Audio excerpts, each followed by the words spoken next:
Hello everyone, welcome back to this online class. Today we are going to look at the Lagrange method of solution of partial differential equations of the first order. Now we are given the equation partial derivative of u with respect to x minus 2x times partial derivative of u with respect to y is equals to x times u. We are asked to find the integral surface of that equation, which is subject to the condition that when x is equals to 0, u is equals to exponential negative y squared.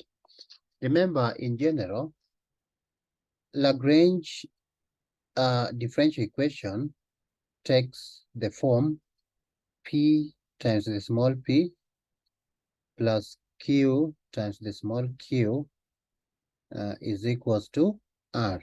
That's the general form of a Lagrange PDE of the first order. Now, when we do the comparison, compare PP plus QQ is equals to R with this equation that you have been given, this PDE.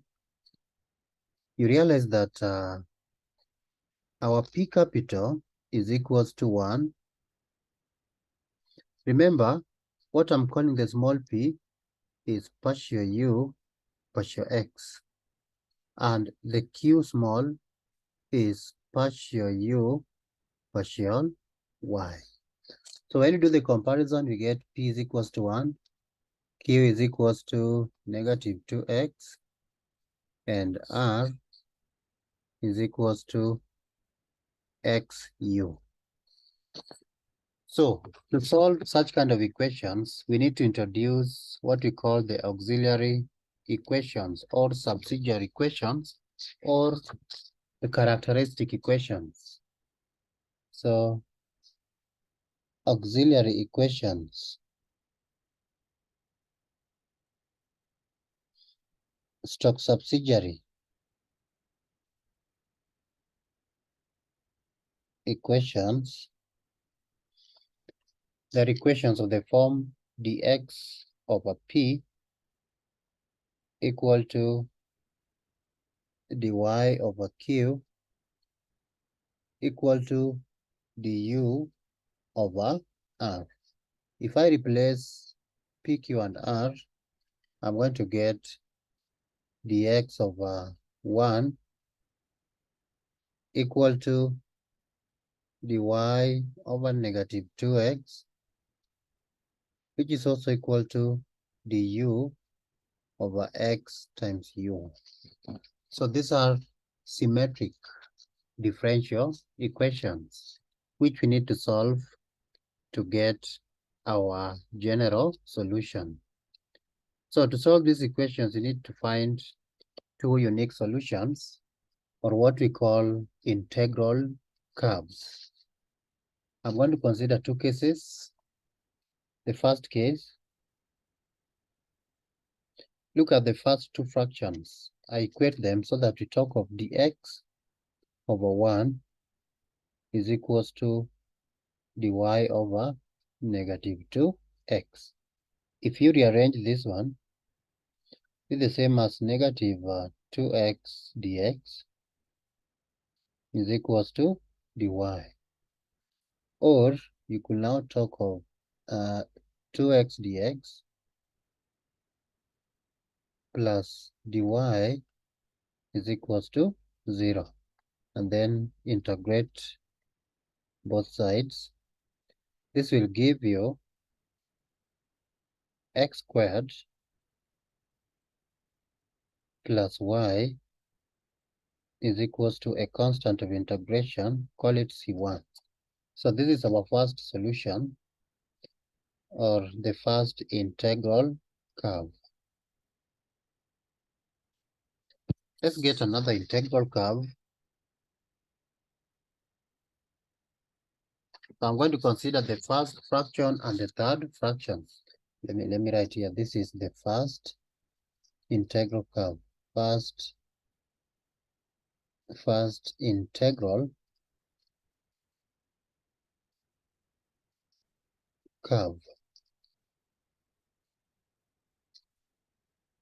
Case 2, this was case 1. So this is 1. Case 1 is the first two fractions. Let's see the other case, case 2. Are we able to find another integral curve?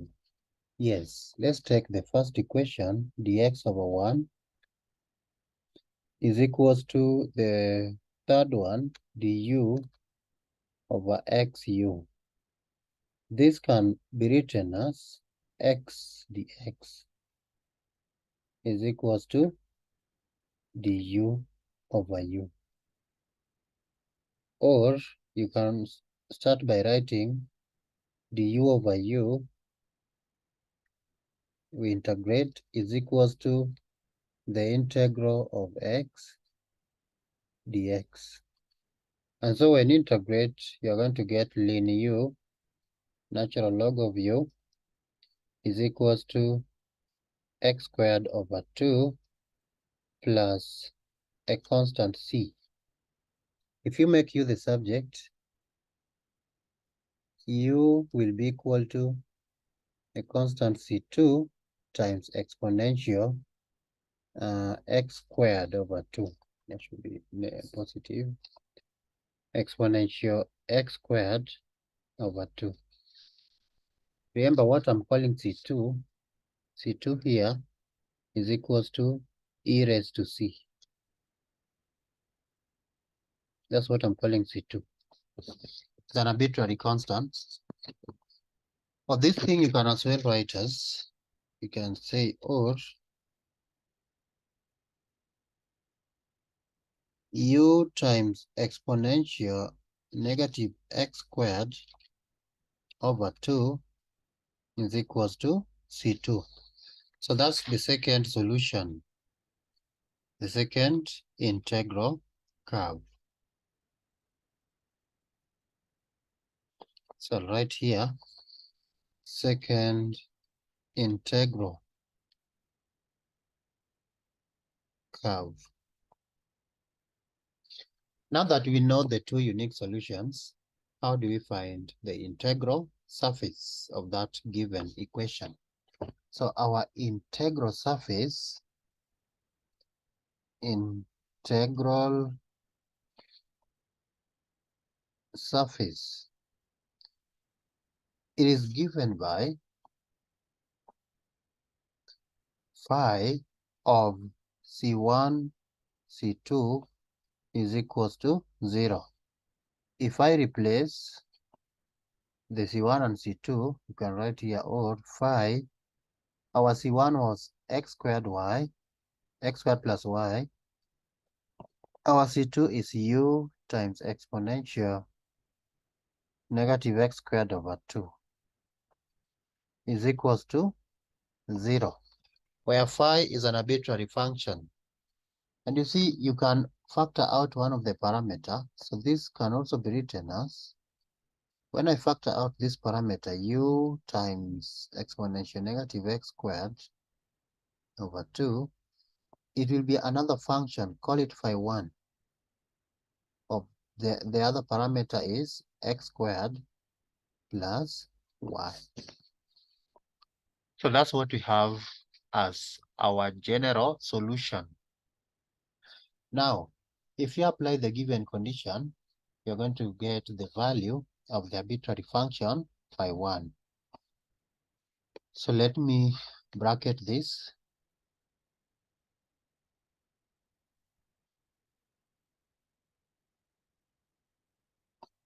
That is the general solution. General solution.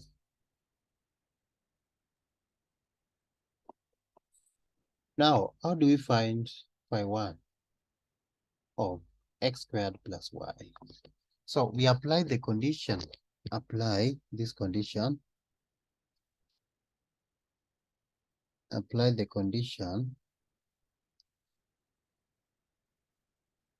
that u of 0 y is equals to exponential negative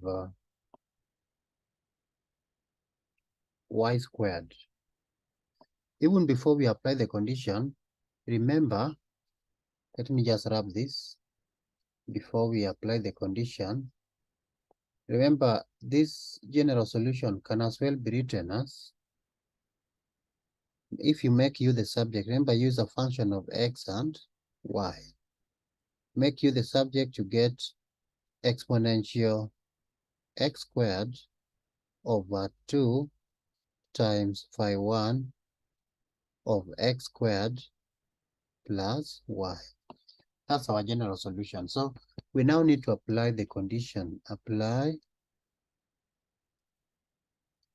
the condition that u of 0y is equals to exponential negative y squared. That means that we are going to put x is equals to 0 and u is equals to exponential negative y squared. We are going to substitute in this equation that I have ticked. So therefore, you can just say therefore,